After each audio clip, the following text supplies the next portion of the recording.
dalam keadaan yang tidak mudah ya. Kita cita-cita presiden untuk tumbuh ekonomi 8% harus kita dukung sama-sama. Bahwa kita harus jadi negara maju di 2045. Bukan di 2029 loh, di 2045. 100 tahun Indonesia merdeka, itu harus jadi kenyataan. Dan buanglah pikiran-pikiran buruk itu. Pak Prabowo hari ini melanjutkan Pak Jokowi untuk menuju Indonesia 2045, Indonesia emas itu bukan buat mereka loh. Mungkin mereka nggak menikmati loh itu. Iya. Berapa tahun lagi sih? 21 tahun lagi ya? Mungkin mereka nggak nikmati loh itu. Iya. Kita juga belum tentu nikmati. Tapi anak-anak kita pasti akan menikmati itu. Jadi jangan anggap ini pertarungan untuk hari ini. Jangan anggap ini pergumulan buat kita. Yang mau kita wariskan itu, yang mau kita bikin hari ini adalah sesuatu yang mau kita wariskan kepada anak-anak kita.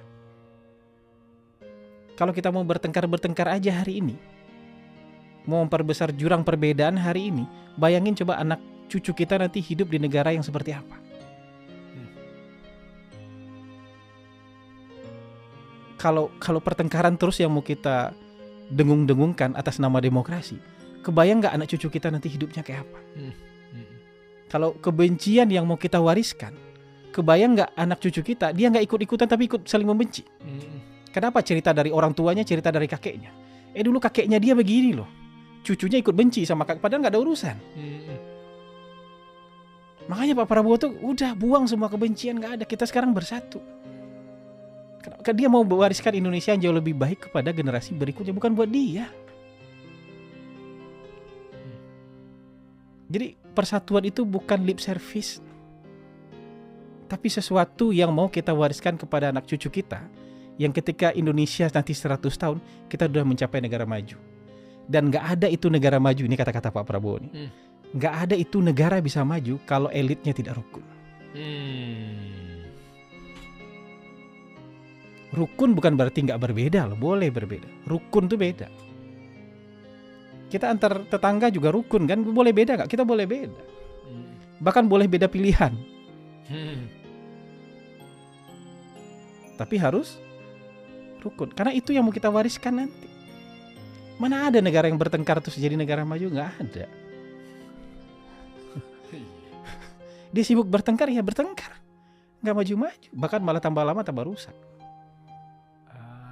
Dan yang dikerjakan hari ini bukan untuk pemimpin-pemimpin hari ini, enggak. Untuk masa depan anak cucu kita. Makan bergizi gratis yang dikerjakan sekarang ini, 5 tahun yang akan datang, 10 tahun yang, memang itu buat Pak Prabowo kan. Bukan anak-anak itu, nanti mereka 20 tahun lagi akan jadi pemimpin, akan jadi tenaga produktif di bangsa ini, akan banyak jumlahnya. Makanya perlu mereka sehat, perlu tinggi, otaknya pintar, punya pendidikan yang memadai. Tapi itu aja gak cukup, dia harus bebas dari judi online, dari narkoba, dari korupsi. Ini sesuatu yang mau kita wariskan kepada generasi penerus kita. Karena bangsa ini, hari ini negara ini kan titipan anak cucu kita. Mereka juga nanti harus mikir itu. Mereka harus pertahankan sesuatu yang baik. Itu kenapa? Itu titipan jadi anak cucu mereka lagi. Jangan pikir ini negara buat kita sekarang. Kecuali semuanya sepakat gak mau punya anak gitu loh. Ya udah kita habis-habisin hari ini gitu. Wow, keren. Kepala Kantor Komunikasi Kepresidenan Bapak Kepala Hasan Hasbi. Ditutup dengan ciamik, mudah-mudahan teman-teman mendapat gambaran ini. Yuk kita bangunlah.